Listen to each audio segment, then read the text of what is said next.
श्री स्वामी समर्थ. प्रिय भक्तांनो, आज आपण पाहणार आहोत वृद्ध तेल्यास धनप्राप्ती व बाईला पुत्रप्राप्ती ही स्वामी चरित्रामधील एक परम पवित्र कथा. भक्तांनो, स्वामी चरित्रामधील अशा कथा ऐकणे ही एक प्रकारे स्वामींची सेवाच आहे. स्वामींची सेवा केल्याने जीवनाचे कल्याण होते. अशा या परमपवित्र कथेला सुरुवात करण्यापूर्वी सर्वांनी कमेंटमध्ये श्री स्वामी समर्थ असे लिहून स्वामींचे आशीर्वाद मिळवा. श्री स्वामी समर्थ.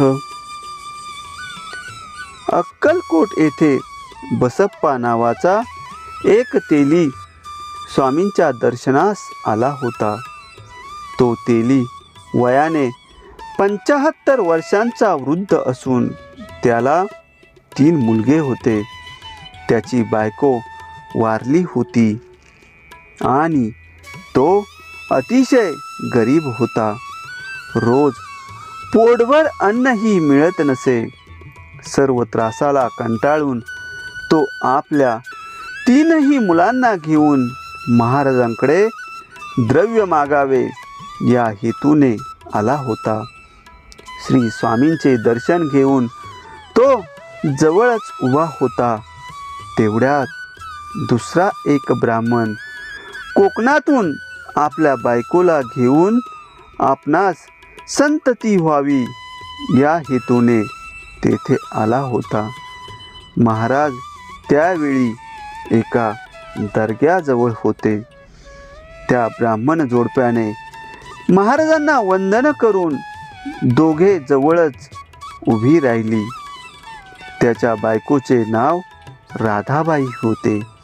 तो ब्राह्मण स्वामींना वारा घालू लागला. तेव्हा महाराजांनी हास्यवदन करून त्या उभ्या असलेल्या बाईकडे पाहिले व तिला म्हणाले, लिंबे हे तिचे पूर्वजन्मीचे नाव होय. हा म्हातारा तेली तुझा पूर्वजन्मीचा नवरा आहे. तुझ्याच पोटचे हे 3 मुलगे आहेत. त्यांना जवळ घे.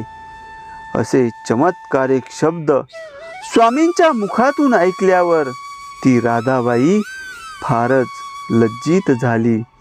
ते मुलगे त्या बाईपेक्षा वयाने मोठे होते. त्यांनी हे महाराजांचे शब्द ऐकले होते. त्यांना ही बाई आपली आई आहे हे समजताच ते त्या बाईच्या जवळ आले आणि आई आई असे म्हणू लागले. त्यांना माया उत्पन्न झाली व आईलाही त्या मुलांविषयी प्रेम उत्पन्न होऊन तिने त्यांना जवळ घेतले. त्यांची मुखे कुरवाळली. हे सर्व तो तेली पाहतच राहिला. तेथे उभे असलेले सर्व लोक एकमेकांकडे पाहू लागले व आश्चर्य करू लागले. श्री स्वामींनी परत त्या बाईला आज्ञा केली. स्वामी म्हणाले, अगं, तू या तेल्याबरोबर त्याच्या गावी जा आणि तुझ्या हाताने त्याच्या घरात पश्चिमेच्या दिशेला रंगीत खांबाखाली द्रव्याने भरलेला हंडा पुरलेला आहे. तो उकरून सर्व द्रव्य तू निर्लोभ बुद्धीने त्या तेल्यास दे.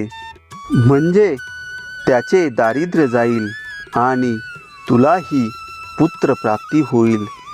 याप्रमाणे समर्थांची आज्ञा होताच ते सर्वजण त्या तेल्याच्या घरी, जे अक्कलकोटपासून 24 कोसांवर होते, तिथे गेले. त्याच्या घरातील त्या खांबाखाली उकरून पाहतात तो मोठा द्रव्याचा हंडा त्यांना सापडला. श्री स्वामींच्या आज्ञेप्रमाणे त्या बाईने तो हंडा त्या तेल्याचा स्वाधीन केला. तेल्याला धन मिळाल्यामुळे त्याचे दारिद्र्य नाहीसे झाले. श्री स्वामींकडे ज्या हेतूने गेलो तो हेतूही साध्य झाला. म्हणून तो मनोमन स्वामींचे स्मरण करून जप करू लागला. ती राधाबाई नवऱ्यासह आपल्या घरी परतली व पुढे तिला स्वामींच्या आशीर्वादाने पुत्रप्राप्ती झाली. याप्रमाणे स्वामींनी एकाच वेळी वेगवेगळ्या हेतूने दर्शनास आलेल्या त्या उभयतांचे मानसिक जे भिन्न हेतूने आपल्या अतर्क्य लीलेने सिद्धीस नेले. श्री स्वामींनी अनेक गरजू व दारिद्र्याने पिडलेल्या गरीब माणसांना धनप्राप्ती करून दिली आहे.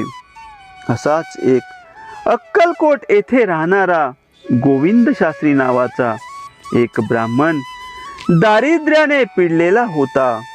पूर्व पुण्याईने त्याला समर्थांच्या दर्शनाला जाण्याची बुद्धी झाली. तो नियमित दर्शनाला जाऊ लागला. एकदा असाच दर्शन घेण्यास गेला असता मनातून त्याने स्वामींना प्रार्थना केली की मी गरिबीमुळे जीवनाला कंटाळलो आहे. माझी दैन्य अवस्था आपण दूर करावी. तो स्वामींपुढे डोळे मिटून हात जोडून उभा होता. त्याची ही प्रार्थना स्वामींना समजली. समोरील प्रत्येक माणसाच्या मनातील विचार स्वामी जाणत असत. स्वामींनी त्याला जवळ बोलावले व म्हणाले, तुझ्या परसात एक अश्वाचे झाड आहे. त्याच्या बुडाखाली तू खण. तेथे तुला एक हंडा मिळेल. त्यामध्ये असलेले धन घेऊन आनंदाने हरिनाम स्मरण करीत उर्वरित आयुष्य गुजरण कर. श्री समर्थांच्या मुखातून निघालेले हे वाक्य ऐकून तो आनंदाने घरी परतला. घरी येऊन त्याने लगेच परसातील त्या झाडाखाली खणून पाहिले. तेव्हा त्याला पुष्कळ द्रव्य भरलेला हंडा सापडला. तो त्याने घरी येऊन बायकोला दिला व सुखाने दोघांनी हरिनामात जीवन घालवले. जगाच्या उद्धारा संतांच्या विभूती अवतरती भूवरी. भक्तांनो, अशा प्रकारे स्वामी चरित्रामधील ही परम पवित्र कथा संपन्न झालेली आहे. पुढील पवित्र कथा ऐकण्यासाठी चॅनलला सबस्क्राईब करा. श्री स्वामी समर्थ.